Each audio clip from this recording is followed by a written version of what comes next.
কে পাদলি ন কি করলি রে বাপ, বড় গন্ধ। ঠিকই বলছিস রে ভাই, বড় যা গন্ধ করছে একদম শেষে টায়ার পচা রকম। বলি হ্যাঁ রে, ঘুরে পাই দিয়ে দিলি নকি পাছে।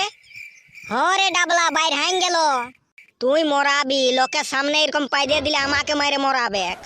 কি করবে, দাবাবার অনেক চেষ্টা করলি, দাবাতেই পারলি নাই, বের হাইন গেল। শালা কে কি খাইয়া এসেছো রে বা, মুলা পচার রকম গন্ধ করছে। কে বটে রে ভাই মদন দা? সেইটাই তো রে ভাই, কোনো বুঝতেই পারছি না কে কদিন লে হাগে নাই, শালা এত গন্ধ। বলি চো চো এই খানটালা পালা যাক, নাহলে এই শালারা মাইরে মরাই দিবে কামরাকে। হ্যাঁ চো পালাবো চো। বলি তোরা বঠিস নাকি রে? না না, আমরা হতেই পারি নাই তো। আমরা শালা দুদিন লে কোনো খাইই নাই ভালো মন্দ, আর আমরা কি করে এত গন্ধ পাইতে পারবো বলো না? তোমাদের মধ্যেই কেউ দিয়েছো দিয়ে? বলি আমাদের মধ্যে কেউ পাই দিয়েছ নাকি রে? না না, আমরা কেউ নাই পাই দিব। এতক্ষণ লে শালা গল্প করলি, আমরা কেউ পাদলিই নাই। এই শালারাই যখন লে এসেছে ইয়াদের এই কাণ্ড বটে। দে নরে ভাই, বলে দে যে আমার পেটটা খারাপ হয়েছে, ওয়ারাকেটুকু বুঝাই বলে দে, নাই কোনো করবে।